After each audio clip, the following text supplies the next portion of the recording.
আফসোস হবে ওই সমস্ত জাহান্নামী লোকগুলার জন্য। কারণ জাহান্নামী লোকগুলা যখন দুনিয়া ছেড়ে যাবে, তাদের চেহারাটা বিকৃত হয়ে যাবে, তাদের চেহারার মধ্যে পরিবর্তন হয়ে যাবে, চোখগুলা বড় বড় হয়ে যাবে, বিদ্রুপের মতো হয়ে যাবে। ওই মুহূর্তে তাদেরকে কবরের মধ্যে পাঠাইবার পরেও প্রশ্ন যখন করা হবে তিনটা, একটা প্রশ্নের উত্তর তখন ওই জাহান্নামীরা দিতে পারবে না।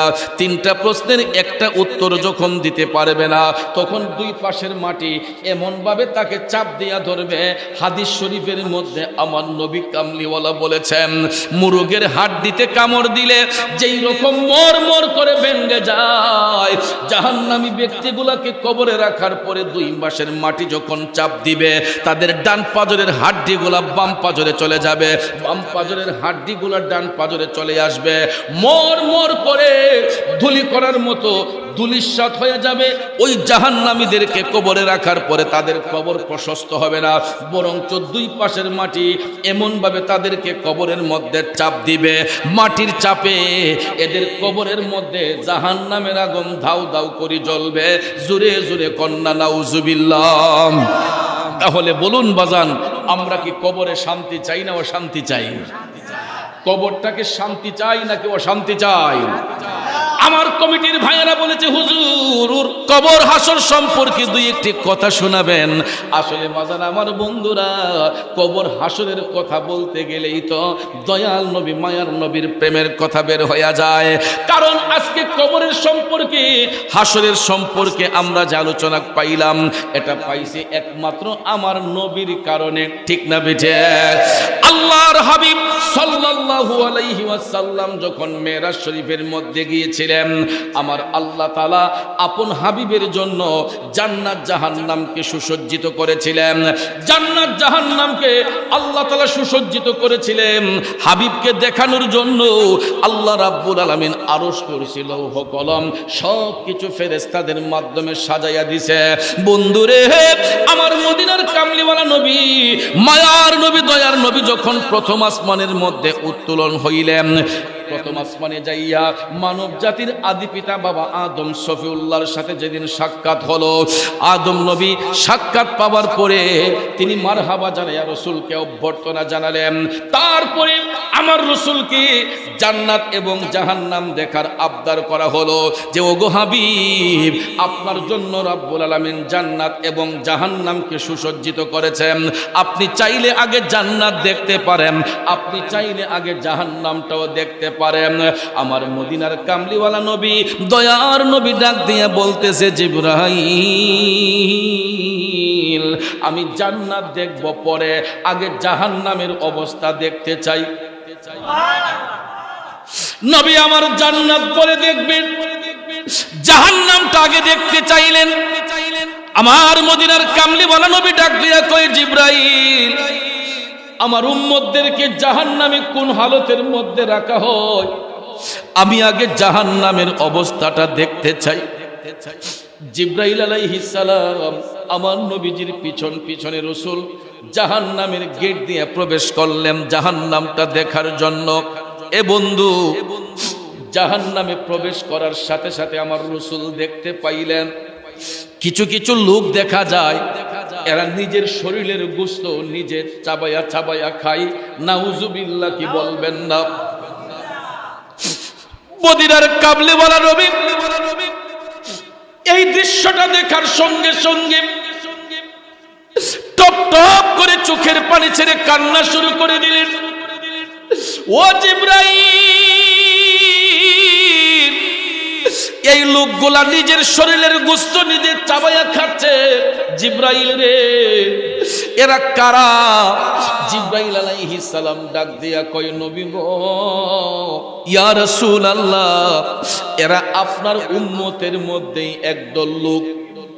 নবী গো, এরা আপনার উম্মতের মধ্যে একদল লোক দুনিয়ার জমিনে এরা মানুষের হক নষ্ট করত, দুনিয়ার জমিনে এরা মানুষের সঙ্গে প্রতারণা করত, মানুষকে ঠকাইতো। ইয়া রাসূলুল্লাহ, ওই লোকগুলা এতিমের সম্পদ গ্রাস করত। আপনারা বলুন, এই প্রকৃতির লোক আমাদের সমাজে আছে না নাই? রাগ করবেন না, গুসা করবেন না। স্বার্থের উপর আঘাত পড়লে দেখবেন মানুষ মানুষকে খুন করতেও দ্বিধা করে না, ঠিক না বেঠে? বাবাজিরা আমার, বন্ধুরা আমার, যারা জুলুম করে, নির্যাতন করে, মানুষের হক যারা নষ্ট করে, মানুষের সঙ্গে যারা প্রতারণা করে, এটা দুনিয়াতে করতে পারে, কিন্তু আখেরাতে তার পরিণতিটা আমার নবী দেখেছেন। জাহান্নামে ওই সমস্ত ব্যক্তিরা নিজের গোশত নিজে চাবাইয়া চাবাইয়া খায়। জাহান্নামে তাদের জন্য কোনো খাবার পণ্য রাখা হয় নাই। এই জন্য পেটের ক্ষুধায় নিজের শরীরের গোশত চাবাইয়া চাবাইয়া খাইয়া হাড্ডি বের করে ফেলবে। জিব্রাইল কয়, নবী গো, আবার আল্লাহ তাআলা গোশত জয়েন দিবে, আবার খাইতে খাইতে হাড্ডি বের হয়ে যাবে।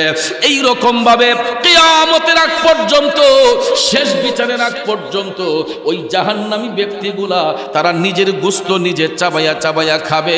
জোরে জোরে কন্না নাউজুবিল্লাহ। বড় ভাইটা মারা গেলে, বড় ভাইটা মারা গেলে দুইটা তিনটা ভাতিজা, মেজু কাকা থাকে, ছোট কাকা থাকে, তখন দেখবেন বড় ভাই মারা যাবার 40 দিন পার হয় না, ভাতিজাদেরকে ডাক দিয়া কয়, অমুক পূবের চোখের জমিনটা কিন্তু তোর বাপ থাকতে এটা আমারে দিয়ে গেছি, ঠিক না? ঠিক। অমুক বন্ধের জমিনটা আমার নামে ছিল, তোর আব্বা এটা জানতো, তোরা তো জানোস না। এরকম ভাবে দেখবেন ভাতিজাদেরকে সম্পদ থেকে ঠকাইয়া ফেলে কিছু কিছু কাকা আছে, আসেনিও? আপনারা দেখবেন কিছু কিছু মানুষ আছে এতিমের সম্পদ গ্রাস করে, এতিমদের নাম দিয়ে টাকাই না, এই টাকা নিজে খেয়ে ফেলে, আছে না নাই? বন্ধুরা আমার, আলোচনার বিষয় ছিল অন্যদিকে। কমিটি আপনারে আমাকে বললো এই বিষয়ে কিছু কথা বলার জন্য, প্রসঙ্গ ঘুরিয়ে নিয়েছে।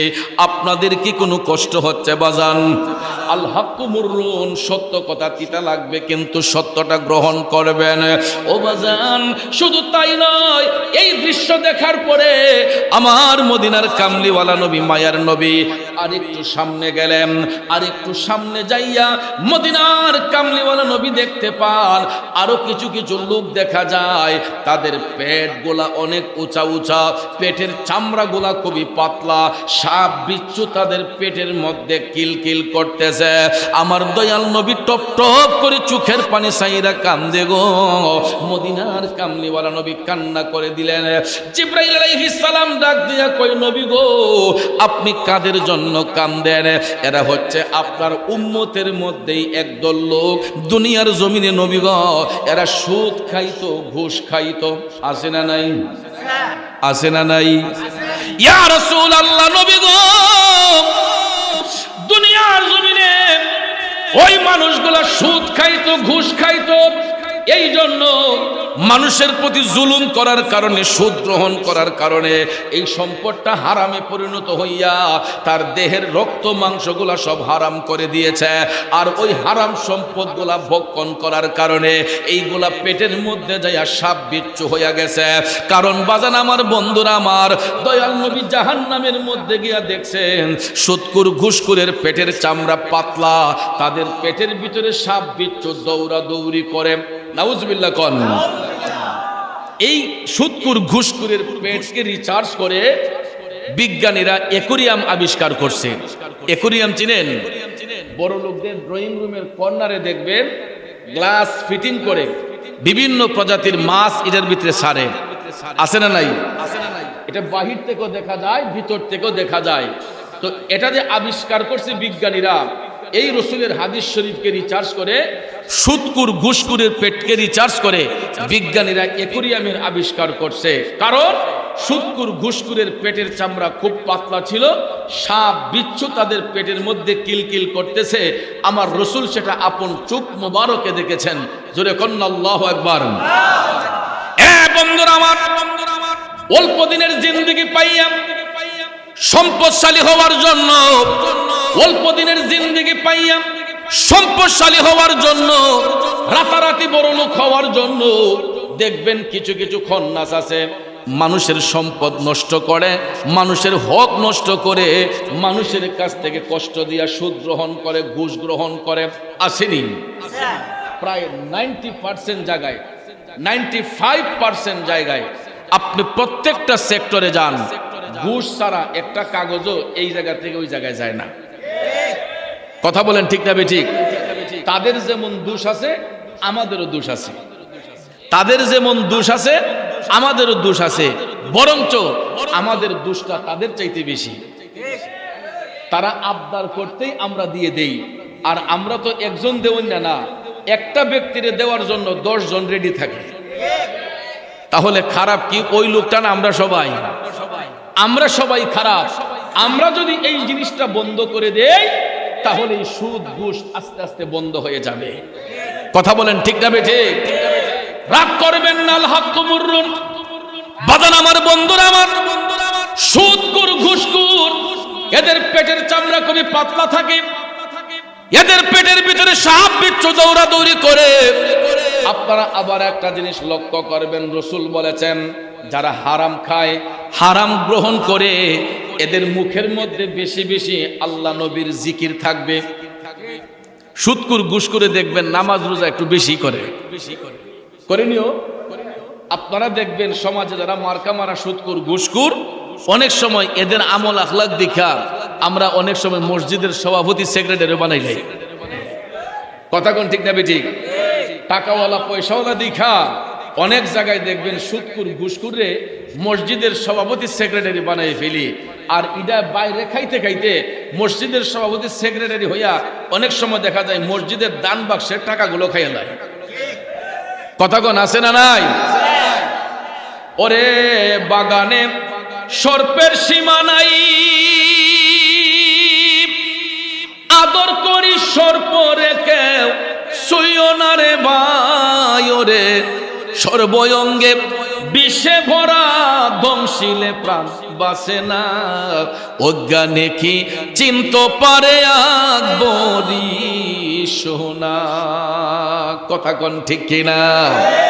ওর ভাই বাগানে পাখির সীমা নাই, কাকের মুখে ময়নার বুলি শুনছনি রে ভাই। ওরে কাকো কালো কুকিল কালো, কাকো কালো কুকিল কালো, আরো কালা ময়না, অজ্ঞানে কি চিনতে পারে আকবরী সোনা।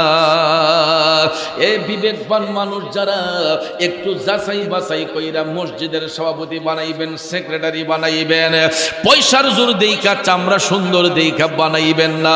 সুদখোর ঘুষখোর কখনো মসজিদের সভাপতি হওয়ার যোগ্যতা রাখে না, সুদখোর ঘুষখোর কখনো মসজিদ মাদ্রাসার সেক্রেটারি হওয়ার যোগ্যতা রাখে না। ঠিক না বেঠে? আব্বাজিরা আমার, রাগ করবেন না, গুসা করবেন না। ওই সমস্ত সুদখোর ঘুষখোর যারা, রাসূল বলেছেন এদের মুখের মধ্যে জিকির থাকবে বেশি, এদের মধ্যে আমল থাকবে বেশি। এমন আমল করবে করতে করতে কপালের মধ্যে কালো দাগও পড়ে যাবে। সুদখোর ঘুষখোর নামাজ পড়তে পড়তে দেখবেন কপালে কালো দাগও পড়ে যায়। ভাইয়ার আমার, বন্ধুরা আমার, এটারও একটা কারণ রাসূল বলেছেন যে ওই ব্যক্তি হাসরের ময়দানে সবাই যখন নফসি নফসি বলে কান্না করবে, আমার আল্লাহ যেই দিন নেকি বদি ওজন করবে, তাহলে সুদখোর ঘুষখোর যে চোখের পানি চাইরা ইবাদত করছে, তার চোখের পানির বদৌলতে ওই ব্যক্তির আমলে যদি কোনো নেক ঠাই খাওয়া থাকে, এটা আমার আল্লাহ জমা রাখে। কি করে? জমা রাখে। হাসরের ময়দানে যার কাছ থেকে সুদ গ্রহণ করছিল ওই ব্যক্তির গুনার পাল্লা যদি ভারী হয়ে যায়, ওই সুদখোর ঘুষখোরের নেক আমলটা ওই ব্যক্তির পাল্লায় দেওয়া হয়। যার কাছ থেকে সুদ গ্রহণ করেছিল ওই ব্যক্তির প্রতি যে জুলুম করেছিল তার নেকের পাল্লা তখন ভারী করে দেওয়া হয়। এই জন্য আমার বাবাজিরা, বন্ধুরা, সুদখোর ঘুষখোরদের ফলো করে দেখবেন এরা নামাজ পড়বে, রোজা রাখবে, এরা দেখবেন বেশি বেশি ওজিফা পড়বে, কিন্তু দেখবেন এরা সঙ্গে সঙ্গে আবার মিথ্যা কথাও বলে ফেলে। আছে না নাই? বিভিন্ন এলাকায় বিচার আচার হইলে দেখবেন অনেক বিচারকরা বিচারকে বসে, সালিসি বৈঠকের মধ্যে বসে, আজানটা হইলেই দেখবেন ওহর থেকে টুপিটা বাইরে করে করে নামাজটা হইলেই, নামাজটা ফুরি আইয়া দেখবেন হাসারে মিশা কইতাছে, মিশারে হাসা কইতাছে। আছে না নাই? বেশি লাগে না। আমাদের দেশে ইমান নষ্ট করার জন্য 500 টাকার একটা নোটিশ যথেষ্ট।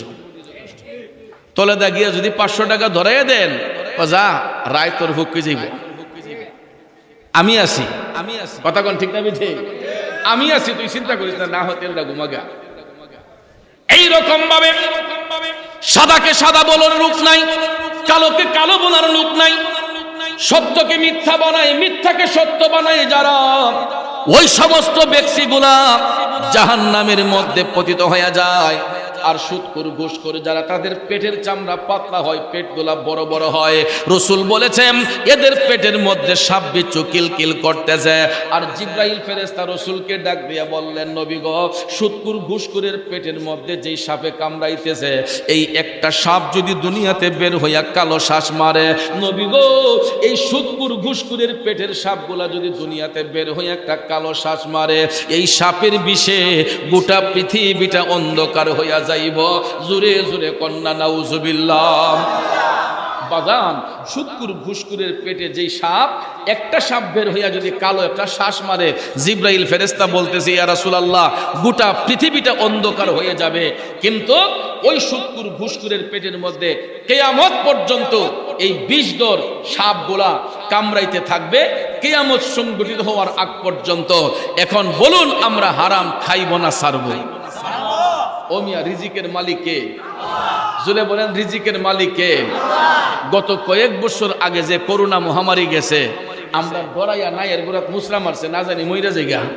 কিন্তু যত ভয় পাইছি না কেন, আমাদের ঘরে কি খাবারের কোনো কমতি ছিল?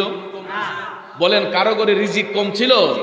মহামারী করোনা যে গেছে, তখন মানুষ আরো বেশি বেশি বালা খাইছে। না মিথ্যা বললাম? রিজিকের মালিক কে? হারাম খাইয়া রিজিক বাড়াবো, এই হারাম খাইয়া রিজিক বাড়াইলে এটা তো হালাল হয় না, এটা রক্ত মাংসগুলাকে হারাম করে ফেলে। এই জন্য 3 বেলা না খাইয়া প্রয়োজন হলে 1 বেলা খাবো, তারপরে যাতে আমাদের খাবারটা হালাল হয়। হালাল রুজি যারা উপার্জন করবে, হালাল রিজিক যারা ভক্ষণ করবে, ওই ব্যক্তির শরীরের রক্ত মাংসগুলাও আল্লাহর জিকির করে, শরীরের পশমগুলোও মৌলার জিকিরে ফানা হয়। এই জন্য দেখবেন ওই মুমিন ব্যক্তিরা দুনিয়া ছেড়ে যাবার পরে তাদের কবরটাও শান্তির হয়। ঠিক না বে ঠিক? যাক ভাইয়ের আমার, জান্নাতের আলোচনা আর একটু পরে করতেছি, আসুন জাহান্নামের আরো কিছু আলোচনা আমরা শুনে যাই। রাসূল যখন আরেকটু সামনে গেলেন, যাইয়া দেখতেছেন আরো কিছু কিছু লোক দেখা যায়, এদের পাওগুলা উপর দিকে, মাথাগুলা নিচ দিকে, এবং তাদের মাথার মগজগুলা বাতের ফেনের মতো ঠকবক ঠকবক করে মাটিতে গলায়া গলায়া পড়তেছে। আমার রাসূল এই দৃশ্য দেখে টপ টপ করে চোখের পানি ছাইরা নবীজি কাঁদতেছেন আর বলতেছেন, জিবরাইল রে, ও জিবরাইল, এই হতভাগ্য লোকগুলা কারা? এদের পাওগুলা উপর দিকে, মাথাটা নিচের দিকে, কারণটাকে? জিবরাইল আলাইহিস সালাম ডাক দিয়া কয়, নবী গো, ইয়া রাসূলুল্লাহ, মায়ার নবী গো, এরা আপনার উম্মতের মধ্যেই একদল লোক, দুনিয়ার জমিনে এরা পাওর উপর ভর করে যাইয়া মানুষ হত্যা করত, মানুষের খুন করত, মানুষের শরীর থেকে রক্ত ঝরাইত। আপনারা বলুন, এই প্রকৃতির লোক আছে না নাই? মোবাইলটা খুললা দেখেন, ইউটিউবে ঢুইকা দেখেন, ফেসবুকে ঢুইকা দেখেন, প্রতিদিন একটা একটা খুন হচ্ছে, মার্ডার হচ্ছে, ভাই এক ভাই আরেক ভাইকে মেরে ফেলছে, আপন ভাই ভাইকে মেরে ফেলতেছে। প্রতিদিন এই রকম অহরহ ঘটনা ফেসবুক ইউটিউবের মধ্যে খুঁজলে পাওয়া যায়, আছে না নাই? আমার যুবক বন্ধুরা, একটু মনোযোগ, লম্বা কথা বলবো না। দয়াল নবী দেখতে পাইলেন কিছু কিছু মানুষের পাওগুলা উপর দিকে, মাথাটা নিচের দিকে। এর কারণ হলো এরা দুনিয়াতে পাওর উপর বড় কইরা মানুষ হত্যা করত, মানুষের শরীর থেকে রক্ত ঝরাইত। এই জন্য আমার আল্লাহ তাআলা তাদের উপর নারাজ হইয়া জাহান্নামের মধ্যে ওই লোকগুলাকে শাস্তি প্রদান করতেছেন। রাসূল বলতেছেন, কিয়ামতের আগ পর্যন্ত ওই লোকগুলা জাহান্নামের আগুনে জ্বলতে থাকবে, তাদের মাথার মগজগুলা টপ টপ করে মাটিতে মাটিতে গলায়া গলায়া পড়বে। শুধু তাই নয় বাবাজিরা, আরেকটু সামনে যাইয়া আমার মদিনার কামলিওয়ালা নবী বিদ্রুপের মতো কান্নার শব্দ শুনতে পাইলেন। কারা যেন চিৎকার করে কান্নাকাটি করতেছে। হঠাৎ করে রাসূল দেখতেছেন কিছু কিছু কবর দেখা যায়, কবরের মাটিগুলা ফাইটা আগুনের ফুলকিগুলা উপর দিকে উতলাইয়া উঠতেছে। আমার দয়াল নবী টপ টপ করে চোখের পানি ছাইরা কান্দা বলতেছেন, ও জিব্রাইল, মাটি ফাইটা আগুনের ফুলকি বের হচ্ছে, কান্নার শব্দ শোনা যাচ্ছে। জিব্রাইল আলাইহিস সালাম বলতেছেন, নবী গো, এরা আপনার উম্মতের মধ্যেই একদল লোক দুনিয়ার জমিনে ওই লোকগুলা মা বাবার মনে কষ্ট দিত, মা বাবার শরীরের উপর হাত উঠাইতো। আছে না নাই? আছে না নাই? দেওরা গ্রামের বাবাজিরা গভীর মনোযোগ। মা বাবার অবাধ্য সন্তানগুলোকে কবর দেশে আমার আল্লাহ জাহান্নামের আগুন দিয়া জ্বালায়। জিব্রাইল আলাইহিস সালাম বলতেছে, নবী গো, এরা কান্না করতেছে কারণ তাদের কবরের মধ্যে জাহান্নামের আগুন জ্বলতেছে। কারণ সন্তান মা বাবার মনে যখন আঘাত দেয়, সন্তান যখন মা বাবার গায়ের উপর হাত উঠায়, আল্লাহ তাআলা ওই সন্তানের উপর নারাজ হয়ে যায়। বন্ধুরা আমার, মা বাবা সন্তানকে অন্তর থেকে অভিশাপ দেয় না, কিন্তু মা বাবার মনের কষ্টটা যখন অনুভব হয়, এই কষ্টটাই তাদের জন্য অভিশাপ হয়ে যায়। মা বাবার মনের কষ্টটাই সন্তানের জন্য অভিশাপ হয়ে যায়। এই জন্য আল্লাহর হাবিব সাল্লাল্লাহু আলাইহি ওয়াসাল্লাম বলতেছেন, যেই সন্তানগুলা মা বাবার মনে কষ্ট দেয়, মা বাবার দিলের মধ্যে দাঁড়ায় কথা বলে নাই, যেই ছেলে কোনোদিন মায়ের সামনে দাঁড়ায় কথা বলে নাই, কিন্তু বিবির ধোকার মধ্যে পইরা দেখবেন বাবারে কয় যে আমারে জুদা করে দেন, আমি আর আপনার লেখাইতাম না। আসেনি এরকম? যুবক বন্ধুরা আমার, পায়ে হাত ধরে বলবো, কোন মা বাবার নিয়ে ভাগাভাগি করতেছো?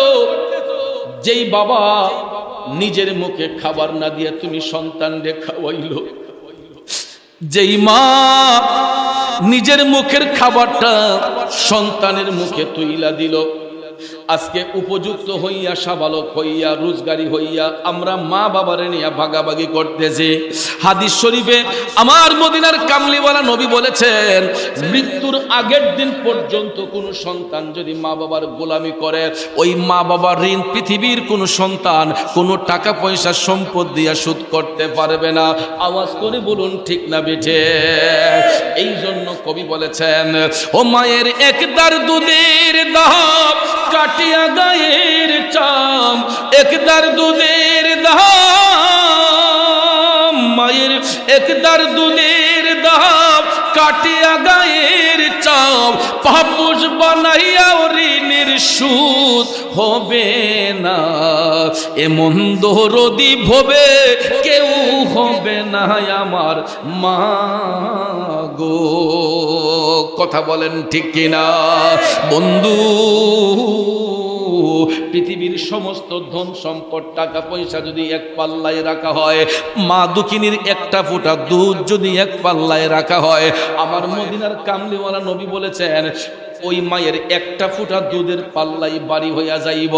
আর পৃথিবীর সন্তানগুলা সমস্ত সময় সর্বসময় মায়ের কাছে ঋণী হইয়া থাকে।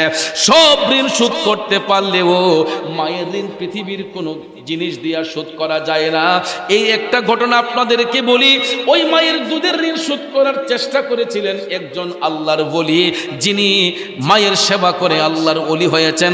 ওনার নাম হচ্ছে হযরতে শেখ ফরিদ রহমাতুল্লাহ আলাইহি। জোরে কন্না আল্লাহু আকবার। শেখ ফরিদের জীবনী পড়ে দেখলাম উনি একজন মা ভক্ত সন্তান ছিলেন। ভাইয়ের আমার, বন্ধুরা আমার, শেখ ফরিদ একজন ব্যবসায়ী মানুষ ছিলেন। আল্লাহর হাবিব সবচেয়ে বেশি পছন্দ করতেন ব্যবসা। ব্যবসাকে রাসূল পছন্দ করতেন। এই জন্য আমার নবীর সুন্নতকে ধরে রাখার জন্য শেখ ফরিদ রিজিকের তালাশ করার জন্য তিনি ব্যবসা বাণিজ্য করতেন। হাজিরিন, শেখ ফরিদ প্রতিদিন ব্যবসা কইরা যখন বাড়িতে আসতেন, শোবার ঘরে যাইয়া তিনি চিন্তা করতেন, দেখি তো পৃথিবীতে কেউ আসেনি, আমার কাছে কোনো লেনদেন পাই কিনা। তিনি অনেকক্ষণ চিন্তা ভাবনা করে দেখতেন, জানা মতো সবার ঋণ পরিশোধ করা কেউ তার কাছে কোনো টাকা পয়সা পায় না। শেখ ফরিদও কারো কাছে কোনো লেনদেন নাই, টাকা পয়সা পাওনা নাই। একদিন, 2 দিন, 3 দিন যাবার পরে হঠাৎ একদিন শেখ ফরিদ সুবার ঘরে আইসা তিনি ভাবতে ভাবতে হঠাৎ করে একটা ঋণ তিনি খুঁজে বের করলেন। আমি তো ছোট্টবেলায় আমার মায়ের স্তন থেকে দুধ পান করেছে, আমি শেখ ফরিদ ছোট্টবেলায় তো আমার মায়ের স্তন থেকে দুধ পান করেছে, আমি তো আমার মায়ের কাছে ঋণী হয়ে আছি। আমি তো আমার মার কাছে ঋণী, আমার মার দুধ পান করছি, আমার জানা মতো অন্য কোনো ঋণ নাই, একটা ঋণ আছে, আমার মায়ের দুধের ঋণটা আমাকে শোধ করতে হবে। তখনও তিনি বুঝতে পারেন নাই যে রসুল হাদিস শরীফে বলে রাখছেন যে মৃত্যুর আগের দিন পর্যন্ত মার গোলামি করলে ওই মায়ের দুধের ঋণ শোধ হয় না। এটা না জানার কারণে শেখ ফরিদ তিনি মার কাছে দুধের দাবি নেওয়ার জন্য সারাটা রাত বিছানার মধ্যে ঘুমান নাই, ছটফট করতেছেন। দেখবেন টেনশন যখন থাকে ঘুমের ট্যাবলেট খাইলেও ঘুম আসে না, ঠিক না বেঠিক? মানুষ যখন চিন্তাযুক্ত হয়, টেনশন যুক্ত হয়, তখন দেখবেন ঘুমের বড়ি খাইলেও চোখের মধ্যে আর ঘুম আসে না। কথা বলেন ঠিক কিনা? শেখ ফরিদ সারাটা রাত বিছানার মধ্যে ছটফট করতেছেন। দেওরা গ্রামের বাবাজিরা, সারাটা রাত শেখ ফরিদ বিছানাটার মধ্যে ছটফট করতেছেন। কোন সময় সকাল হবে, কোন সময় তিনি মার কাছে যাইয়া দুধের আবদার পরিশোধ করার জন্য, দুধের ঋণ শোধ করার জন্য আবদার করবে। দেখা যায় রাত যখন যাইতে লাগলো, যাইতে যাইতে যাইতে যখন ফজরের ওয়াক্ত শুরু হয়ে গেল, মুয়াজ্জিন সাহেব আজানের ধ্বনি দিয়ে বলতেছেন, আসসালাতু খায়রুম মিনান নাওম।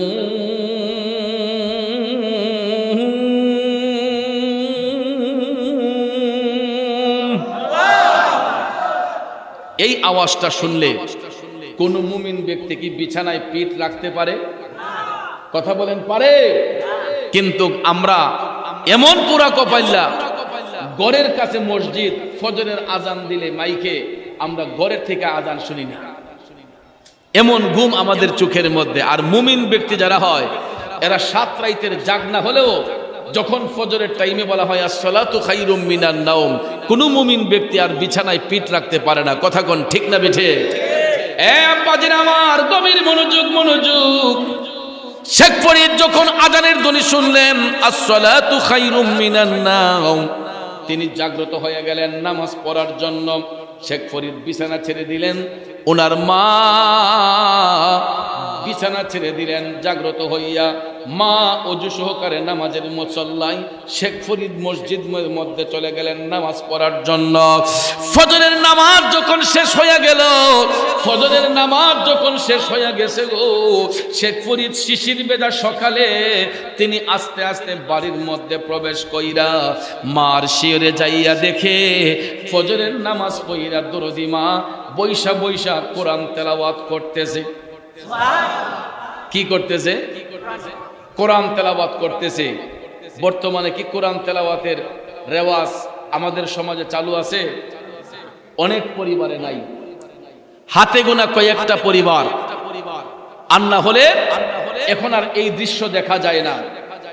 আমরা যখন ছোট্ট ছিলাম, আজ থেকে প্রায় 30 বছর আগের কথা বলতেছি, আজ থেকে প্রায় 30 বছর আগের কথা বলতেছি, যখন ছোট্ট ছিলাম আমরা যখন মক্তবে যাইতাম তখন দেখতাম আমাদের গ্রামের বাড়ির লম্বা উঠান ছিল।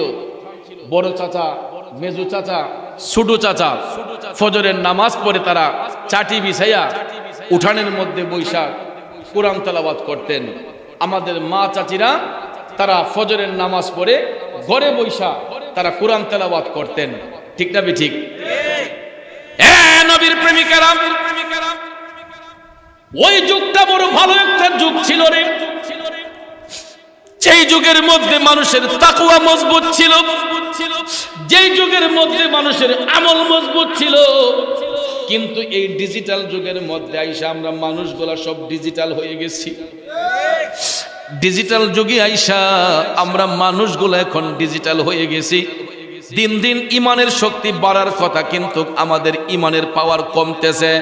যুগ যত ডেভেলপ হচ্ছে আমাদের ইমান আকীদা আস্তে আস্তে নষ্ট হচ্ছে। কথা কোন ঠিক কিনা? এটার কারণ হলো আগে সকালবেলা মা চাচিরা ফজরের নামাজ পড়ে কোরআন তেলাওয়াত করে ঘর বাড়ি ঝাড়ু দিয়া বিসমিল্লাহ বইলা চুলার মধ্যে আগুন দিছে। তাদের যেই বরকতি হাতের নাস্তা পানি খাইয়া আমাদের বাপ চাচারা অফিস আদালতে ক্ষেত খামারে কাজে গেছে, কথা কোন ঠিক না ঠিক? আর এখন রেডিমেড নাস্তা খাইয়া আমাদের শরীরের মধ্যে রোগ ব্যাধি দেখা দিতেছে। এই ফার্ম অয়েল খাইয়া, সয়াবিন খাইয়া, এরপরে কিয়ার আউযুবিল্লাহ বিসমিল্লাহ। সকালবেলা দেখবেন রেডিমেড নাস্তা, অনেকে এখন ঘরে নাস্তা বানায় না, ঘরের সামনেই দোকান, হোটেল থেকে নাস্তা কিনাই না খাইয়া দেখবেন গ্যাস্ট্রিকের ব্যথা ডাইনে গুতায় বামে গুতায়, কথা কোন ঠিক কিনা? বাজান আমার, বন্ধুরা আমার, আস্তে আস্তে পেটের সমস্যা হয়, লিভার সিরোসিস হয়, লিভারের প্রবলেম হয়। একটাই কারণ হলো ওই খাবারগুলো হালাল ভাবে আসতেছে না। যদি আমরা টাকা দিয়ে আনতেছি, কিন্তু এরা বানাইতে গিয়া বিসমিল্লাহ আউযুবিল্লাহ বলা হয় নাই, কথা কোন ঠিক না ঠিক? পাক পবিত্রতা নাই, আমল নাই, আখলাক নাই, যেই কারণে এই খাবারগুলো আমাদের শরীরের মধ্যে গিয়া পুষ্টি যোগায় না, আস্তে আস্তে ক্ষতির দিকে দাবিত করে। আপনাদের কি রাগ করতেছেন? আমার বাবাজিরা, মা চাচিরা ফজরের নামাজ পড়ে কোরআন তেলাওয়াত করে ঘর বাড়ি ঝাড়ু দিয়া বিসমিল্লাহ বলে চুলায় আগুন দিছে রে। কিন্তু বর্তমান জামানার মধ্যে সকালবেলা যদি কোনো পাড়া মহল্লা দিয়া যাওয়া যায়, অনেক ঘরের দরজাই খোলা হয় না, জানলা খোলা হয় না, ঘরের দরজা বন্ধ থাকে, জানালা বন্ধ থাকে। ওই ঘরের মধ্যে কিভাবে রহমত হবে? ওই ঘরের মধ্যে কিভাবে রহমত প্রবেশ করবে? কারণ আমরা নবীর সুন্নাহকে মানি না। কারণ হাদিস শরীফের মধ্যে রাসূল বলেছেন, ফজরের নামাজ পড়ার সাথে সাথে তোমরা ঘরের দরজা জানালাগুলো সব খুলে দাও, ওপেন করে দাও। এটা মনে রাখবেন, ফজরের নামাজ পড়া ঘরের দরজা জানালা সবকিছু খুলে দিবেন। কারণ ওই মুহূর্তে রহমতের হাওয়া ঘরের মধ্যে প্রবেশ করে। সকালবেলার হাওয়াটা, সকালবেলার যে বাতাসটা দেখবেন, এই বাতাসটা শরীরের মধ্যে খুব আইসা আরাম ফিল হয়, ঠিক না বেঠিক? এটারও কারণ আছে। কারণটা কি জানেন? এশারের নামাজ পড়া মুমিন ব্যক্তিরা যখন ঘুমের ঘরে যায়, এশারের নামাজ পড়া মুমিন ব্যক্তিরা যখন ঘুমের মধ্যে যায়, তখন আল্লাহ তাআলা একদল ফেরেশতা পাঠান, ওই মুমিনদের শিয়রে দাঁড়াইয়া এরা সারা রাত জিকির করে। এই জন্য মুমিন ব্যক্তির ঘুমটাও একটা ইবাদত। মুমিন ব্যক্তির কি? ঘুমটাও একটা ইবাদত। ওই মুমিন ব্যক্তি এশারের নামাজ পড়ে ফজরের আগ পর্যন্ত যতক্ষণ ঘুমের ঘরে থাকবে, আল্লাহ তাআলা একদল ফেরেশতা নিয়োজিত করেন তাদের শিয়রে দাঁড়াইয়া জিকির করার জন্য। যখন ফজরের আজান যখন হয়ে যায়, ওই ফেরেশতাদেরকে ছুটি প্রদান করা হয়। এরা তাদের ডিউটি শেষ করে এরা যখন তাদের পালক ঝাড়া দিয়ে যায়, তখন তাদের পালকের ঝাড়ায় গোটা পৃথিবীটা শীতল হয়ে যায়। এই জন্য আপনারা লক্ষ্য করে দেখবেন, ফজরের টাইমে যত গরমের তাপই থাকুক না কেন, ফজরের সময় দেখবেন শরীরের মধ্যে একটা হিমেল হাওয়া বইতে থাকে, ঠিক না বেঠিক? এই জন্য রাসূল বলেছেন যে ফজরের টাইমে, সকালবেলা ভোরবেলা তোমরা ঘরের দরজা জানালা সব কিছু খুলে দাও। ওই বাতাসটা ঘরের মধ্যে প্রবেশ করলে কলেরা রোগ বেমার আর ওই ঘরে আসবে না। কিন্তু আমরা সকালবেলা কি করি? ঘরের দরজা জানালা আরো বেশি বেশি করে বন্ধ রাখি। ভাইয়ারা আমার, বন্ধুরা আমার, নামাজ পড়তে চাই না, কোরআন তেলাওয়াত করতে চাই না, তাহলে কিভাবে আল্লাহর রহমত আমাদের ঘরে প্রবেশ করবে? কষ্ট হচ্ছে আপনাদের? বলতেছিলাম কি, শেখ ফরিদের মা ফজরের নামাজ পড়ে কোরআন শরীফ তেলাওয়াত করতেছেন। বাবাজিরা আমার, বন্ধুরা আমার, কোরআন শরীফ তেলাওয়াত করতেছেন। শেখ ফরিদ মায়ের শিয়রের মধ্যে দাঁড়ায় আছেন। হঠাৎ করে মা যখন বুঝতে পারলেন শেখ ফরিদ মায়ের শিয়রে দাঁড়ানো, তখন মা কোরআন তেলাওয়াত স্টপ করে দিয়া পিছন ফিরে তাকাইয়া দেখে গো, শেখ ফরিদের চোখ দুইটা আগুনের মতো লাল হয়ে আছে। মা ডাক দিয়া কই, শেখ ফরিদ, কিরে বাজান, রাতে কি বিছানায় ঘুমাস নাই?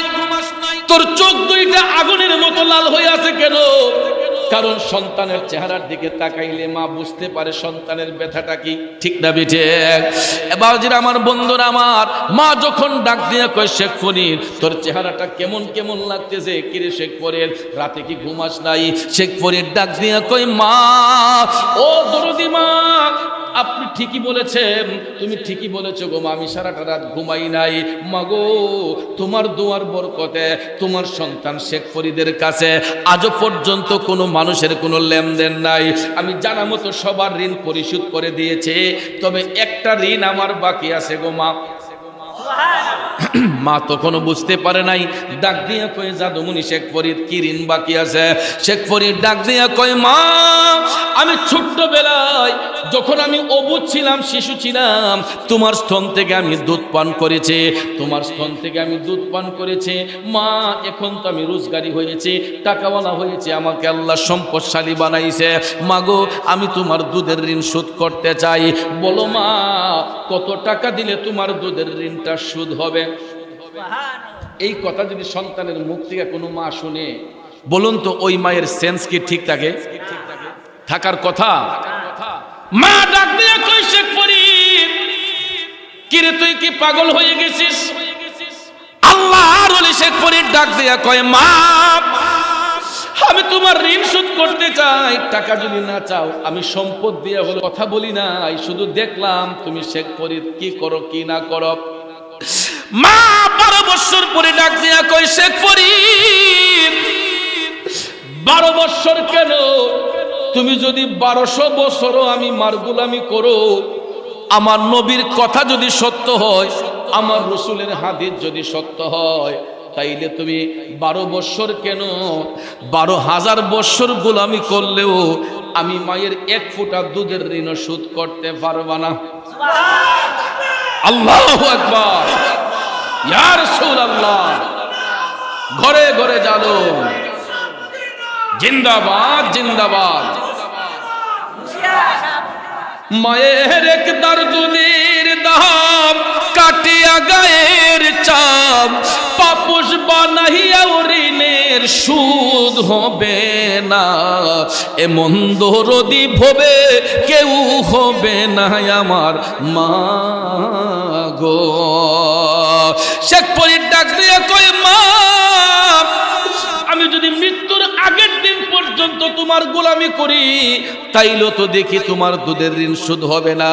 তখন শেখ ফরিদ মায়ের পায়ে ধইরা পরে রইলেন, মায়ের পায়ে জড়াইয়া কয় মা গো মা, আমার ভুল হয়ে গেছে মা, আমি 12 বছর গোলামি কইরা দুধের ঋণ শোধ করতে চাইছি মা, এটা আমার চরম বিয়াদবি হয়েছে, ভুল হয়েছে মা।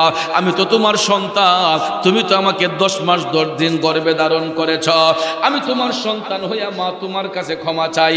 জিন্দেগিতে আর কোনোদিন তোমার কাছ থেকে কোনো হিসাব নিকাশ চাইব না। এটা বলার পরে শেখ ফরিদের মা নামাজের মুসল্লায় বৈশা আমার আল্লাহর ডাক দিয়া কয় আল্লাহ, আমার শেখ ফরিদরে তুমি ওলি বানাইয়া দাও। আরো জোরে কন্যা সুবহানাল্লাহ। এ বন্ধু, মা আমার আল্লাহরে ডাক দিয়া কয় আল্লাহ, আমার শেখ ফরিদরে তুমি ওলি বানাইয়া দাও। মায়ের ডাক আল্লাহ কবুল করবে কি করবে না? একটা কথা মনে রাখবেন, পৃথিবীর সব মানুষের মোনাজাত যদি এক পাল্লায় রাখা হয়, মায়ের একটা মোনাজাত যদি এক পাল্লায় রাখা হয়, আমার নবী কামলিওয়ালা বলেছেন ওই সন্তানের জন্য তার মায়ের একটা মোনাজাতের পাল্লাই বাড়ি হইয়া যাইব। এই জন্য বাজান, মার মনে কোনোদিন কষ্ট দেওয়া যাবে না, মার সাথে কোনোদিন বিয়াদবি করা যাবে না।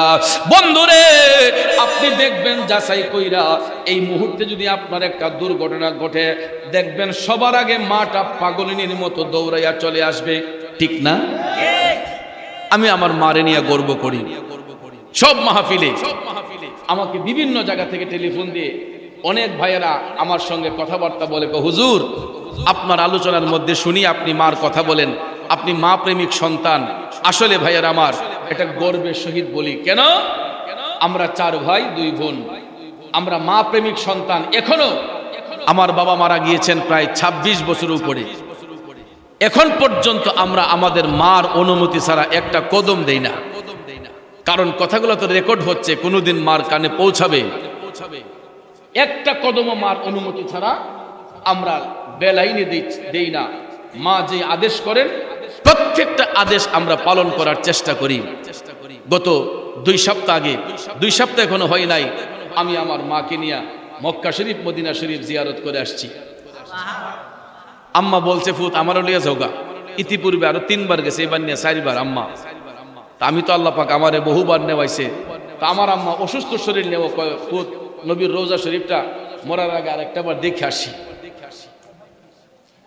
আমার বাবাজিরা, বন্ধুরা, আমি যখন মাহফিলে যাই, রাত 12টা 1টা 2টা যখন হয়ে যায়, ঘরের স্ত্রী আমার টেলিফোন দিয়া খবর নেয় না, কিন্তু আমার জন্য একটা মানুষ জাগ্রত হইয়া বইসা থাকে, এই মানুষটা হলো আমার মা।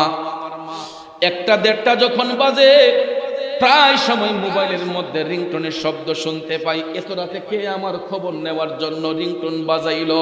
তাকাইয়া দেখি আম্মা। আমি সালামটা দিয়া যদি বলি, আম্মা গো, কি গো মা, এখনো কি ঘুমান নাই গো আম্মা? আম্মা ডাক দেয়া কই, ফুত, কেন যেন তোমার জন্য একটু টেনশন লাগে। দেশের হালচাল ভালো না। আম্মা ডাক দিয়া কই, ফুত, দেশের পরিস্থিতি ভালো না, না জানি কোন জায়গায় কোন বিপদ হইয়া যায়। এই জন্য যেদিন মাহফিলের কথা বলি, আম্মা আজকে অমুক জায়গায় মাহফিল, আম্মা বলে, ফুত, এলাকার লোকগুলা কেমন, পরিচিত লোক আসেনি? দেখেন, এই কথাটা মা বলে যে পরিচিত লোক আসেনি, এলাকার মানুষগুলা কেমন, এটা যাচাই করে মা। আর কি কেউ বলবি কথা? এরকম শুধু আমার মা কেন, আপনিও যখন একটা অন্য জায়গায় যাবেন, আপনার মাও দেখবেন, আপনারে বলবে যে ফুত, জায়গাটা বালানি, ফুত, এলাকার মানুষটি কেমন। কথা কোন ঠিক না বেঠে? এটাই হলো একটা মায়ের বৈশিষ্ট্য, একটা মায়ের কর্ম। এটাই হয় সন্তানের জন্য, যে সন্তান যাতে কোনো বিপদগ্রস্ত না হয়, সন্তান যাতে টেনশন যুক্ত না হয়, এই জন্য দেখবেন মা সব সময় সাহস জুগায় দেয়। কথা কোন ঠিক কিনা? আমার যুবক ভাইয়েরা, আমি দেখেছি বিদেশ বাড়িতে যেই সন্তানগুলো থাকে, অনেক মা ছেলে রুজি বাড়ার জন্য, বরকত বাড়ার জন্য, রুজিতে বরকত বাড়ানোর জন্য অনেক মা দেখছি নফল রোজা রাখে। অনেক মা নামাজের মুসল্লায় বসে আর কিছু কয় না, হুজুর আমার ফুতের লেগে একটু দোয়া করেন, হুজুর আমার ফুটটা যদি ভালো থাকে এই দোয়াটা করেন। আর ঘরের স্ত্রী আইয়া কয়, হুজুর আমার জামাই টেহা দেয় না, একটু তদবির করে দেন যাতে টেহাটা ফাটাই দেয়। কথা কোন ঠিক না বেঠিক? আর মা গিয়া দোয়া চাই হুজুরের দ্বারা, যে হুজুর আমার ছেলেটা যাতে ভালো একটা অবস্থানে থাকে, তার রুজিটা যাতে বাড়ে, আর আমার ছেলে যাতে ভালো থাকতে পারে, এজন্য খাস করে একটু দোয়া করে দিন। এরকম দোয়া করে মা। আর ঘরের স্ত্রী টাকার হিসাব করে, টাকা গণনা করে। কথা কোন ঠিক না বেঠিক? সব স্ত্রী না, আবার কিছু কিছু ভালো স্ত্রীও আছে যারা একটা সংসারকে সুন্দর করে পরিচালনা করে, তাই বলে সবাইকে আবার খারাপ ভাববেন না। ঠিক না ঠিক? কিছু কিছু মা বোন আছে যারা স্বামীর টাকার জন্য অপেক্ষা করে আর বেধুম টাকা খরচ করে অন্য রাস্তায়, এটার বললাম না বাকিটা, আরেকজনে হাত তামা করে ইনকাম করে, আর ওইদিকে ঘরের বিবি টাকা দিয়া বাদশাহী করে। আসেনি? এই জন্য ভাইয়ারা আমার, 2 সপ্তাহ আগে আমি যখন সৌদি আরবে ছিলাম, আমি আমার প্রবাসী বাঙালিদের কষ্টের জিনিসগুলা দেখে আসলাম, তাদের মনের কষ্টগুলা বুঝে আসলাম। এমনও ছেলে আছে কাজ নাই, বৈশা বৈশা খাইতেছে, কিন্তু বাড়ি থেকে চাপ দিতেছে টাকা পাঠানোর জন্য। পাঠাইবো কেমনে? কাজ নাই, কাম নাই। কত কষ্টে বিদেশ বাড়িতে দিন কাটাইতেছে আমাদের প্রবাসী রেমিটেন্স যোদ্ধারা। 2 মাস 3 মাস কাজ করাইয়া টাকা দেয় না, বেতন দেয় না। এত জঘন্য ব্যক্তিগুলা, ছেলেগুলা হাত তামা করে ফেলছে, পরিশ্রম করতেছে, 8 মাস 9 মাস হয়ে গেছে, 3 মাস হয়ে গেছে, এদেরকে বেতন দেয় না। আর ওই সমস্ত বিহেভগুলা করতেছে কিছু কিছু কোম্পানির সুপারভাইজার। এর মধ্যে আমাদের বাঙালি সুপারভাইজার অনেকে আছে। 10টা 20টা লেবার নেয়, নেওয়ার পরে এরা এদের কাছ থেকে এদেরকে কাজ করাইয়া এদের নাম দিয়ে কোম্পানি থেকে বিল উঠায় বড় অঙ্কের। সে নিজে বড় লোক হইয়া এলাকার মধ্যে গিয়ে 5 খানি 10 খানি জমি রাখে, আর ওই ছেলেগুলারে কষ্টে দিন কাটাইতেছে। 10 দিন কাজ করাইলে 1 দিনের বেতন দেয়, 10 দিন কাজ করাইলে 2 দিনের বেতন দেয়, বাকি 8 দিনের বেতন যায় কই? এগুলা এই সুপারভাইজাররা মাইরা বিভিন্ন এলাকার মাঝে গিয়ে হেরা দানবীর হয়। আছে না নাই? মসজিদও 50,000 দেলায়, মাদ্রাসাত 1 লাখ দেলায়। মানুষের কই, বাবা রে, এই দিন গেল বিদেশ, অত টিয়ার মালিক হয়ে গেছে। টাকা কি গাছও ধরেছে? যারা দিলি পরে এত রাতারাতি বড় লোক হয় কিভাবে? পরের হক মাইরা। এই জন্য বাবাজিরা আমার, পায়ে হাত ধরে বলবো, জান্নাত যদি পাইতে হয় এই সমস্ত অন্যায় অত্যাচার ছেড়ে দিতে হবে বাজানো। আমার দয়াল নবী জাহান্নামের মধ্যে যাইয়া এই দৃশ্য দেখলেন, যারা মা বাবার মনে কষ্ট দেয় এদের কবরের মধ্যে আগুন জ্বলে।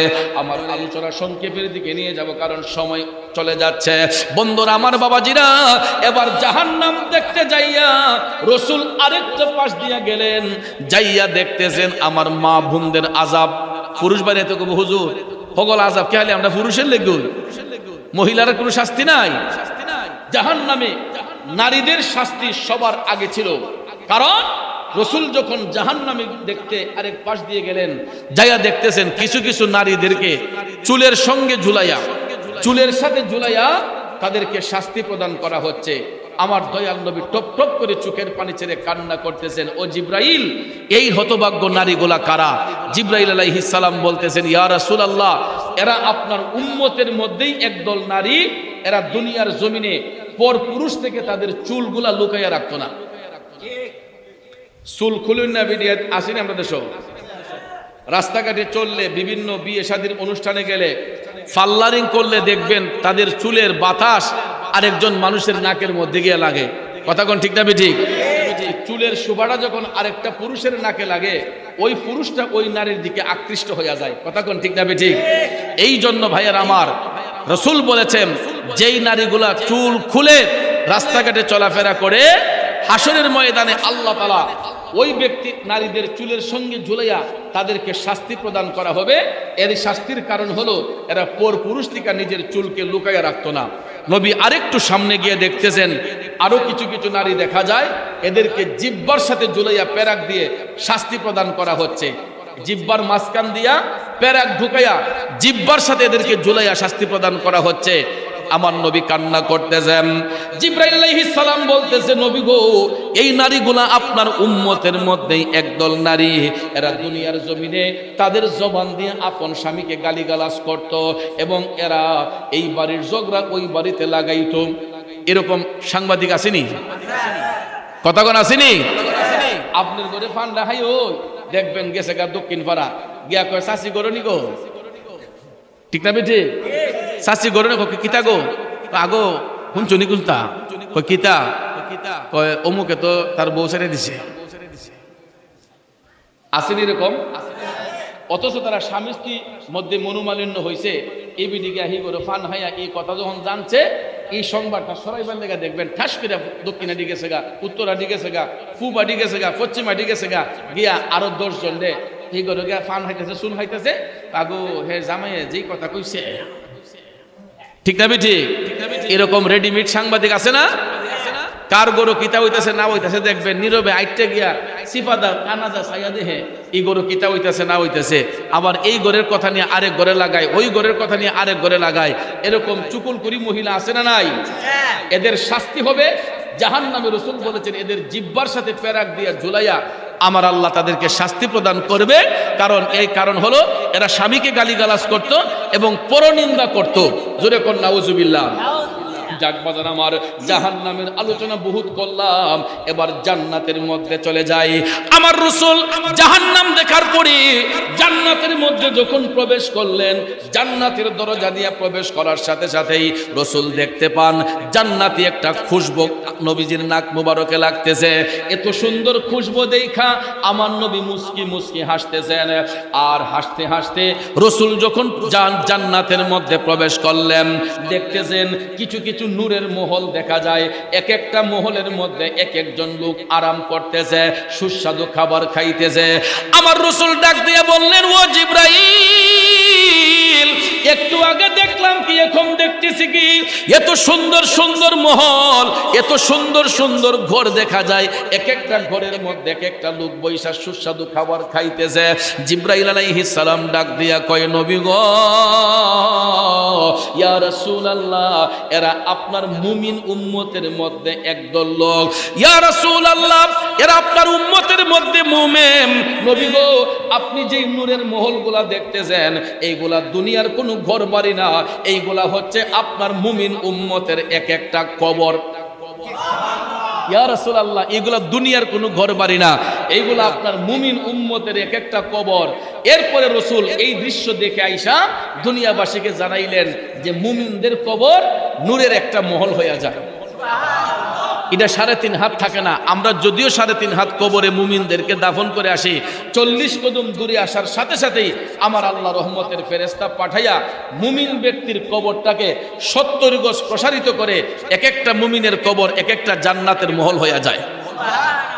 এই জন্য মুমিন ব্যক্তিরা কবরের মধ্যে জিন্দা থাকে, এরা আরামায়েশ করে খাবার দাবার খায়, সেখানে নেক আমল করে, কিয়ামত পর্যন্ত মুমিনদের কবরে তারা জিন্দা অবস্থায় বসবাস করবে। সুবহানাল্লাহ বলেন। এই কারণে কোনো আল্লাহর ওলি দুনিয়া থেকে যাবার পরে আমরা দেখবেন তাদের মাজার শরীফের জায়গাটা একটু বড় পরিসরে করি না? অনেকে ফতোয়া দেয় যে একজন মানুষ 3.5 হাত কবরে শুইব, অত জায়গা লইয়া অত উঁচা কইরা এই ঘর বানানোর দরকারটা কি? ভাইয়ের আমার, আসলে এদের বুঝের অভাব। কারণ মুমিন ব্যক্তি যারা হয়, যারা আল্লাহর বন্ধু হয়, যারা আল্লাহর ওলি হয়, এদের কবরটা 70 গজ প্রসারিত হইয়া নূরের মহল হইয়া যায়। এই জন্য আমরা দুনিয়াবাসীরা নবীজির এই হাদিস শরীফ রিসার্চ কইরা আল্লাহর ওলিগণ ওফাতের পরে তাদের কবরের জায়গাটা, মাজার শরীফের জায়গাটা আমরা একটু বড় পরিসরে করি, কারণ তারা তো আল্লাহর বন্ধু, ঠিক না বেঠিক? আল্লাহর ওলি। এই জন্য ভাইয়ের আমার, বন্ধুরা আমার রসুল বলছেন মুমিন ব্যক্তিদের কবরটা নূরের মহল হইয়া যায়। যেই কারণে আমরা ওলিদেরকে ভালোবাসা তাদের ওফাতের পরে তাদের মাজার শরীফের জায়গাটা একটু বড় করে রাখি। কথা কোন ঠিক না বেঠিক? কিন্তু ভাইয়ের আমার, বন্ধুরা আমার, আল্লাহর ওলিগণ এরা হচ্ছে আসমানের পিলার। এই যে দেখেন টিনের চাল দেওয়া হয়েছে, পিলারটি যদি না থাকতো, এই চালটা ঠিক লইলে, তাইলে আমরা তো দেখতেছি আসমানটা ঝুল্লা রয়েছে, যে এই আসমানের তো কোনো কুড়ি নাই, কিন্তু আসমানেরও পালা আছে। আসমানের পালা হচ্ছেন নেককার সালেহীন বান্দাগণ। আর নাইলে এই জমিনের মধ্যে আমরা যেরকম জুলুম করি, পাপ করি, অন্যায় করি, আমাদের পাপের কারণে এই জমিন কবি ধ্বংস হইয়া যাইত, ঠিক না বেঠিক? একমাত্র এই জমিনে আল্লাহর ওলিগণ বিচরণ করতেছেন বিদায় আমার আল্লাহ এখনো দুনিয়াটারে টিকাইয়া রাখছে। নবীর প্রেমিকারা, শুধু তাই নয়, আল্লাহর হাবিব জান্নাত দেখতে যাইয়া আর একটু সামনে গিয়া দেখতেছেন বিশাল বিশাল এক একটা এলাকা দেখা যায়, বিশাল বিশাল এক একটা বাড়ি দেখা যায়। ইয়া রাসূলুল্লাহ, আমার নবী দেখতেছেন বিশাল বিশাল বাড়ি দেখা যায়, এক একজন পুরুষ আর 70 জন বেহেশতে হুর গেলমা এক একটা পুরুষের সঙ্গে। সুবহানাল্লাহ কোন। এই বাড়িগুলোতে শুধু একজন পুরুষ আর 70 জন বেহেশতে হুর তাদের সঙ্গে। আমার রাসূল দেখে মুস্কি হাসতেছেন। জিবরাইল আলাইহিস সালাম বলতেছে, ইয়া রাসূলুল্লাহ, আপনি যেই ঘরগুলা দেখতেছেন আর এক একজন পুরুষের সাথে 70 জন বেহেশতি হুরিনের সুদ হবে না, এমন দরদি ভবে কেউ হবে না আমার মা গো। কথা বলেন ঠিক কিনা বন্ধু? পৃথিবীর সমস্ত ধন সম্পদ, টাকা পয়সা যদি এক পাল্লায় রাখা হয়, মা দুঃখিনীর একটা ফোঁটা দুধ যদি এক পাল্লায় রাখা হয়, আমার মদিনার কামলিওয়ালা নবী বলেছেন ওই মায়ের একটা ফোঁটা দুধের পাল্লাই বাড়ি হইয়া যাইব। আর পৃথিবীর সন্তানগুলা সমস্ত সময় সর্বসময় মায়ের কাছে ঋণী হইয়া থাকে। সব ঋণ শোধ করতে পারলেও মায়ের ঋণ পৃথিবীর কোনো জিনিস দিয়া শোধ করা যায় না। এই একটা ঘটনা আপনাদেরকে বলি। ওই মায়ের দুধের ঋণ শোধ করার চেষ্টা করেছিলেন একজন আল্লাহর ওলি, যিনি মায়ের সেবা করে আল্লাহর ওলি হয়েছেন। ওনার নাম হচ্ছে হযরতে শেখ ফরিদ রহমাতুল্লাহ আলাইহি। জুরে কন্না আল্লাহু আকবার। শেখ ফরিদের জীবনী পড়ে দেখলাম উনি একজন মা ভক্ত সন্তান ছিলেন। ভাইয়ের আমার, বন্ধুরা আমার, শেখ ফরিদ একজন ব্যবসায়ী মানুষ ছিলেন। আল্লাহর হাবিব সবচেয়ে বেশি পছন্দ করতেন ব্যবসা। ব্যবসাকে রাসূল পছন্দ করতেন। এই জন্য আমার নবীর সুন্নতকে ধরে রাখার জন্য শেখ ফরিদ রিজিকের তালাশ করার জন্য তিনি ব্যবসা বাণিজ্য করতেন। হাজিরিন, শেখ ফরিদ প্রতিদিন ব্যবসা কইরা যখন বাড়িতে আসতেন, শোবার ঘরে যাইয়া তিনি চিন্তা করতেন, দেখি তো পৃথিবীতে কেউ আসেনি, আমার কাছে কোনো লেনদেন পাই কিনা। তিনি অনেকক্ষণ চিন্তা ভাবনা করে দেখতেন, জানা মতো সবার ঋণ পরিশোধ করা, কেউ তার কাছে কোনো টাকা পয়সা পায় না। শেখ ফরিদও কারো কাছে কোনো লেনদেন নাই, টাকা পয়সা পাওনা নাই। একদিন, 2 দিন, 3 দিন যাবার পরে হঠাৎ একদিন শেখ ফরিদ সুবার ঘরে আইসা তিনি ভাবতে ভাবতে হঠাৎ করে একটা ঋণ তিনি খুঁজে বের করলেন। আমি তো ছোট্টবেলায় আমার মায়ের স্তন থেকে দুধ পান করেছে, আমি শেখ ফরিদ ছোট্টবেলায় তো আমার মায়ের স্তন থেকে দুধ পান করেছে, আমি তো আমার মায়ের কাছে ঋণী হয়ে আসি, আমি তো আমার মার কাছে ঋণী, আমার মার দুধ পান করছি, আমার জানা মতো অন্য কোনো ঋণ নাই। একটা ঋণ আছে, আমার মায়ের দুধের ঋণটা আমাকে শোধ করতে হবে। তখনও তিনি বুঝতে পারেন নাই যে রসুল হাদিস শরীফে বলে রাখছেন যে মৃত্যুর আগের দিন পর্যন্ত মার গোলামি করলে ওই মায়ের দুধের ঋণ শোধ হয় না। এটা না জানার কারণে শেখ ফরিদ তিনি মার কাছে দুধের দাবি নেওয়ার জন্য সারাটা রাত বিছানার মধ্যে ঘুমান নাই, ছটফট করতেছেন। দেখবেন টেনশন যখন থাকে ঘুমের ট্যাবলেট খাইলেও ঘুম আসে না, ঠিক না বেঠিক? মানুষ যখন চিন্তাযুক্ত হয়, টেনশন যুক্ত হয়, তখন দেখবেন ঘুমের বড়ি খাইলেও চোখের মধ্যে আর ঘুম আসে না। কথা বলেন ঠিক কিনা? শেখ ফরিদ সারাটা রাত বিছানার মধ্যে ছটফট করতেছেন।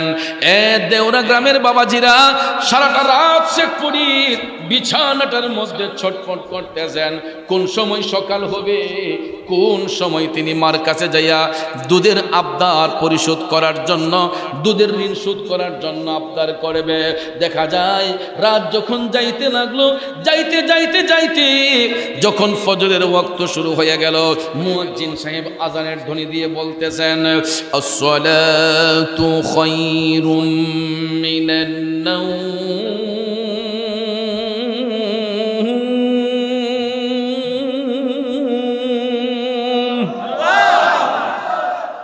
এই আওয়াজটা শুনলে কোন মুমিন ব্যক্তি কি বিছানায় পিঠ রাখতে পারে? কথা বলেন, পারে? কিন্তু আমরা এমন পুরা কপাইল্লা, ঘরের কাছে মসজিদ, ফজরের আজান দিলে মাইকে আমরা ঘরের থেকে আজান শুনি না, এমন ঘুম আমাদের চোখের মধ্যে। আর মুমিন ব্যক্তি যারা হয়, এরা সাত রাইতের জাগ না হলেও যখন ফজরের টাইমে বলা হয় আসসালাতু খায়রুম মিনান নাওম, কোন মুমিন ব্যক্তি আর বিছানায় পিঠ রাখতে পারে না। কথা কোন ঠিক না বেঠে? আব্বাজির আমার, গভীর মনোযোগ, মনোযোগ। শেখ ফরিদ যখন আজানের ধ্বনি শুনলেন আসসালাতু খায়রুম মিনান নাওম, তিনি জাগ্রত হয়ে গেলেন নামাজ পড়ার জন্য। শেখ ফরিদ বিছানা ছেড়ে দিলেন, ওনার মা বিছানা ছেড়ে দিলেন জাগ্রত হইয়া। মা অজু সহকারে নামাজের মুসল্লায়, শেখ ফরিদ মসজিদ মধ্যে চলে গেলেন নামাজ পড়ার জন্য।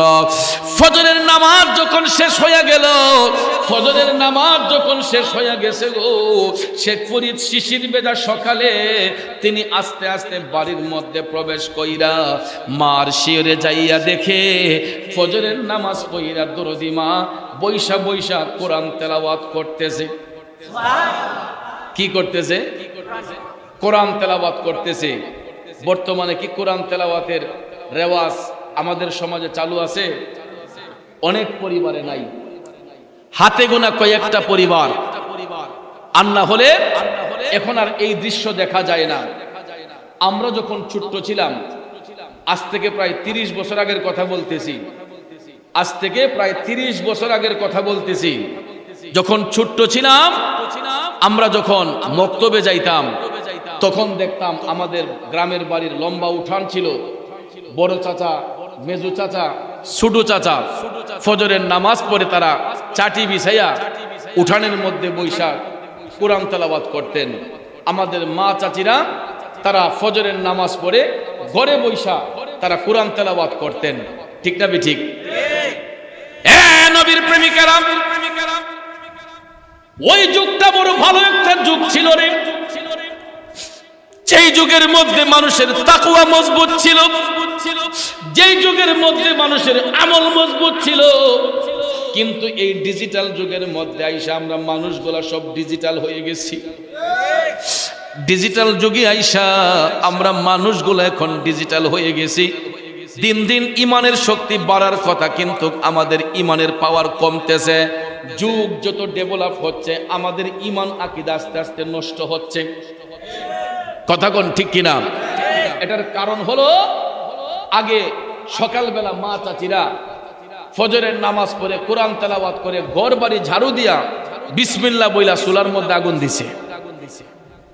তাদের যেই বরকতি হাতের নাস্তা পানি খাইয়া আমাদের বাপ চাচারা অফিস আদালতে ক্ষেত খামারে কাজে গেছে। কথা কোন ঠিক না ঠিক? আর এখন রেডিমেড নাস্তা খাইয়া আমাদের শরীরের মধ্যে রোগ ব্যাধি দেখা দিতেছে। এই ফার্ম অয়েল খাইয়া, সয়াবিন খাইয়া, এরপরে কিয়ার আউজুবিল্লাহ বিসমিল্লাহ।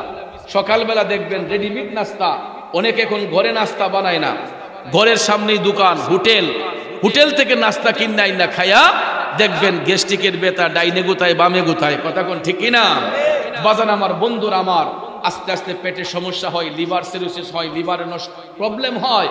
একটাই কারণ হলো ওই খাবারগুলো হালাল ভাবে আসতেছে না। যদি আমরা টাকা দিয়ে আনতেছি, কিন্তু ইরা বানাইতে গিয়া বিসমিল্লাহ আউযুবিল্লাহ বলা হয় নাই, কথা কোন ঠিক না ঠিক? পাক পবিত্রতা নাই, আমল নাই, আখলাক নাই, যেই কারণে এই খাবারগুলো আমাদের শরীরের মধ্যে গিয়া পুষ্টি যোগায় না, আস্তে আস্তে ক্ষতির দিকে ধাবিত করে। আপনাদের কি রাগ করতেছেন? আমার বাবাজিরা, মা চাচিরা, ফজরের নামাজ পড়ে কোরআন তেলাওয়াত করে ঘর বাড়ি ঝাড়ু দিয়া বিসমিল্লাহ বলে চুলায় আগুন দিছে রে। কিন্তু বর্তমান জামানার মধ্যে সকালবেলা যদি কোনো পাড়া মহল্লা দিয়া যাওয়া যায়, অনেক ঘরের দরজাই খোলা হয় না, জানলা খোলা হয় না, ঘরের দরজা বন্ধ থাকে, জানালা বন্ধ থাকে। ওই ঘরের মধ্যে কিভাবে রহমত হবে? ওই ঘরের মধ্যে কিভাবে রহমত প্রবেশ করবে? কারণ আমরা নবীর সুন্নাহকে মানি না। কারণ হাদিস শরীফের মধ্যে রাসূল বলেছেন, ফজরের নামাজ পড়ার সাথে সাথে তোমরা ঘরের দরজা জানালাগুলো সব খুলে দাও, ওপেন করে দাও। এটা মনে রাখবেন, ফজরের নামাজ পড়া ঘরের দরজা জানালা সবকিছু খুলে দিবেন। কারণ ওই মুহূর্তে রহমতের হাওয়া ঘরের মধ্যে প্রবেশ করে।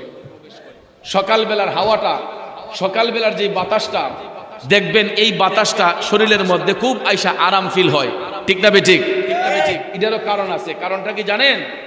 এশারের নামাজ পড়া মুমিন ব্যক্তিরা যখন ঘুমের ঘরে যায়, এশারের নামাজ পড়া মুমিন ব্যক্তিরা যখন ঘুমের মধ্যে যায়, তখন আল্লাহ তাআলা একদল ফেরেশতা পাঠান, ওই মুমিনদের শিয়রে দাঁড়াইয়া এরা সারা রাত জিকির করে। এই জন্য মুমিন ব্যক্তির ঘুমটাও একটা ইবাদত। মুমিন ব্যক্তির কি? ঘুমটাও একটা ইবাদত। ওই মুমিন ব্যক্তি এশারের নামাজ পড়ে ফজরের আগ পর্যন্ত যতক্ষণ ঘুমের ঘরে থাকবে, আল্লাহ তাআলা একদল ফেরেশতা নিয়োজিত করেন তাদের শিয়রে দাঁড়াইয়া জিকির করার জন্য। যখন ফজরের আজান যখন হয়ে যায়, ওই ফেরেশতাদেরকে ছুটি প্রদান করা হয়। এরা তাদের ডিউটি শেষ করে এরা যখন তাদের পালক ঝাড়া দিয়ে যায়, তখন তাদের পালকের ঝাড়ায় গোটা পৃথিবীটা শীতল হয়ে যায়। এই জন্য আপনারা লক্ষ্য করে দেখবেন, ফজরের টাইমে যত গরমের তাপই থাকুক না কেন, ফজরের সময় দেখবেন শরীরের মধ্যে একটা হিমেল হাওয়া বইতে থাকে, ঠিক না বেঠিক? এই জন্য রাসূল বলেছেন যে ফজরের টাইমে, সকালবেলা ভোরবেলা তোমরা ঘরের দরজা জানালা সব কিছু খুলে দাও। ওই বাতাসটা ঘরের মধ্যে প্রবেশ করলে কলেরা রোগ বেমার আর ওই ঘরে আসবে না। কিন্তু আমরা সকালবেলা কি করি? ঘরের দরজা জানালা আরো বেশি বেশি করে বন্ধ রাখি। ভাইয়ারা আমার, বন্ধুরা আমার, নামাজ পড়তে চাই না, কোরআন তেলাওয়াত করতে চাই না, তাহলে কিভাবে আল্লাহর রহমত আমাদের ঘরে প্রবেশ করবে? কষ্ট হচ্ছে আপনাদের? বলতেছিলাম কি, শেখ ফরিদের মা ফজরের নামাজ পড়ে কোরআন শরীফ তেলাওয়াত করতেছেন। বাবাজিরা আমার, বন্ধুরা আমার, কোরআন শরীফ তেলাওয়াত করতেছেন। শেখ ফরিদ মায়ের শিয়রের মধ্যে দাঁড়াই আছেন। হঠাৎ করে মা যখন বুঝতে পারলেন শেখ ফরিদ মায়ের শিয়রে দাঁড়ানো, তখন মা কোরআন তেলাওয়াত স্টপ করে দিয়া পিছন ফিরে তাকাইয়া দেখে গো, শেখ ফরিদের চোখ দুইটা আগুনের মতো লাল হয়ে আছে। মা ডাক দিয়া কয়, শেখ ফরিদ, কিরে বাজান, রাতে কি বিছানায় ঘুমাস নাই? তোর চোখ দুইটা আগুনের মতো লাল হয়ে আছে কেন? কারণ সন্তানের চেহারার দিকে তাকাইলে মা বুঝতে পারে সন্তানের ব্যথাটা কি, ঠিক না বেঠে? এবার আমার, বন্ধুরা আমার, মা যখন ডাক দিয়ে কয়, শেখ ফরিদ, তোর চেহারাটা কেমন কেমন লাগতেছে, কিরে শেখ ফরিদ, রাতে কি ঘুমাস নাই? শেখ ফরিদ ডাক দিয়ে কয়, মা, ও দরদি মা, আপনি ঠিকই বলেছেন, তুমি ঠিকই বলেছো গো মা, আমি সারাটা রাত ঘুমাই নাই। মাগো, তোমার দোয়ার বরকতে তোমার সন্তান শেখ ফরিদের কাছে আজও পর্যন্ত কোনো মানুষের কোনো লেনদেন নাই। আমি জানা মতো সবার ঋণ পরিশোধ করে দিয়েছে, তবে একটা ঋণ আমার বাকি আছে গো মা। মা তখনও বুঝতে পারে নাই। ডাক দিয়া কয়, জাদুমণি শেখ ফরিদ, কি ঋণ বাকি আছে? শেখ ফরিদ ডাক দিয়া কয়, মা, আমি ছোট্টবেলায় যখন আমি অবুঝ ছিলাম, শিশু ছিলাম, তোমার স্তন থেকে আমি দুধ পান করেছি, তোমার স্তন থেকে আমি দুধ পান করেছি। মা, এখন তো আমি রোজগারি হয়েছি, টাকাওয়ালা হয়েছে, আমাকে আল্লাহ সম্পদশালী বানাইছে। মাগো, আমি তোমার দুধের ঋণ শোধ করতে চাই। বলো মা, কত টাকা দিলে তোমার দুধের ঋণটা শোধ হবে? এই কথা যদি সন্তানের মুখ থেকে কোনো মা শুনে, বলুন তো ওই মায়ের সেন্স কি ঠিক থাকে? থাকার কথা। মা ডাক দিয়ে কই, শেখ ফরিদ, কিরে তুই কি পাগল হয়ে গেছিস? আল্লাহর ওলি শেখ ফরিদ ডাক দিয়া কয়, মা আমি তোমার ঋণ শোধ করতে চাই, টাকা যদি না চাও আমি সম্পদ দিয়ে হলো। আপনার উম্মতের মধ্যেই একদল মুমিন ব্যক্তি যারা দুনিয়ার মধ্য থেকে তাদের যৌবনটারে হেফাজত করছে। কি হেফাজত করছে? যৌবন হেফাজত করছে। কোনো বেড়ির দিকে চাইছে না, চোখ আতারে ফাতারে গেছে না, জিনা বেবিচারে লিপ্ত হইছে না, চোখটাকে সব সময় নম্র রাখছে, অবনত রাখছে।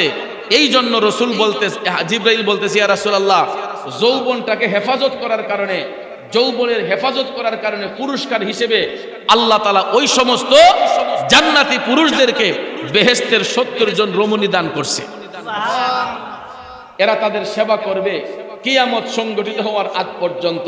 তাহলে ভাইয়ের আমার, আপনারা বলুন, জান্নাত চাই না জাহান্নাম চাই? তো জান্নাতের মধ্যে যাইতে হলে আমাদের নেক আমল করার দরকার আছে না নাই? তাহলে আজকের পর থেকে কেউ নামাজ কাজা করব, রোজা কাজা করবেন? আমরা নামাজ পড়বো না ছাড়বো? জোরে বলেন, পড়বো না ছাড়বো? আজকে দেখা যায় অনেক মানুষ হাট বাজারে বসে থাকে, আজান হওয়া সত্ত্বেও দোকানপাটে বসে থাকে। তাইলে ওয়াজ শুনে লাভ হইল কি? এই জন্য আমি পায়ে হাত ধরে বলবো, যেখানেই থাকেন, যে অবস্থায় থাকেন, ওয়াক্ত মোতাবেক নামাজ পড়তে হবে, ওয়াক্ত মোতাবেক নামাজ পড়তে হবে, হালাল রিজিক বক্ষণ করতে হবে। আর সব সময় কবরের কথা চিন্তা করবেন, দুনিয়াটার কথা বেশি চিন্তা করেন না। দুনিয়াটা ক্ষণস্থায়ী। দুনিয়ার যতদিন থাকবেন, সকালে ঘুম থেকে উঠার পরে আল্লাহর কাছে বলবেন, আল্লাহ এই দিনটাই মনে হয় আমার জীবনের শেষ দিন, এই দিনটাই মনে হয় আমার জীবনের শেষ দিন। রসুল বলেছেন, যেই ব্যক্তি দৈনিক 40 বার মরণের কথা স্মরণ করে, ওই ব্যক্তি জীবনে কোনোদিন পাপ কাজ করতে পারে না। যেই ব্যক্তি দৈনিক 40 বার লোকটা যে মারা যাবে এই কথাটা স্মরণ করলে, আমার রসুল বলছেন ওই ব্যক্তিটা কখনো সে ঈমান হারা হয়ে মরবে না, তাই ঈমানের সহিত দুনিয়া থেকে বিদায় হবে। এই জন্য ভাইয়ার আমার, আল্লাহকে ভয় করতে হবে। কেননা আল্লাহ বলেছেন, মিনহা খালাকনাকুম ওয়া ফিহা নুঈদুকুম ওয়া মিনহা নুখরিজুকুম তারাতান উখরা। আল্লাহ কয়, বান্দা আমি যেখান থেকে তোমাদেরকে সৃষ্টি করেছি আবার সেখানেই পাঠাবো, শেষ বিচারে ওই জায়গা থেকে উত্তোলন করব। কাজেই বাহাদুরি কইরা, সলচাতুরি কইরা কোনো লাভ নাই বাজান। আল্লাহকে ভয় করতে হবে, আল্লাহর সন্তুষ্টি অর্জন করতে হবে নেক আমলের মাধ্যমে। তাহলে বলুন, আমরা আজকের পর থেকে নামাজ ছাড়বো? আমরা 5 ওয়াক্ত নামাজ পড়বো, হালাল রিজিক খাবো, হারাম ব্যবসায় যাব না, আমরা কারো ক্ষতি করব না, আমরা সৎ পথে থাকবো। আল্লাহ রাব্বুল আলামিন যেন আমিষও আমাদের সবাইকে যেন নেক আমলের সহিত সৎ পথে পরিচালিত করেন। আমরা সবাই বলি আমিন। আসুন নবীকে সালাম দিয়ে আমরা একটু জিকির করব, তারপরে ইনশাআল্লাহ মোনাজাতের মাধ্যমে সবাই বাড়িতে যাব। ফেরেশতোं की सलामी देने वाले फौज पढ़ते थे, सैयदा हजरत माँ आमिना सुनते थे, तो आवाज आती थी, या नबी सलाम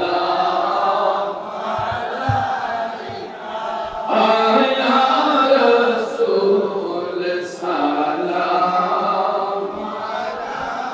अलैका, या हबीब सलाम अलैका, ओ सलावतुल्लाह अलैका, हबीबी या रसूल अल्लाह, ओ या हबीब अल्लाह। मेरा दिल तड़प रहा है, मेरा चल रहा है सीना, के हवा वही मिलेंगे मुझे, चलो मदीना, या नबी सलाम अलैका, या रसूल सलाम अलैका, या हबीब सलाम अलैका, ओ सलावतुल्लाह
Yes,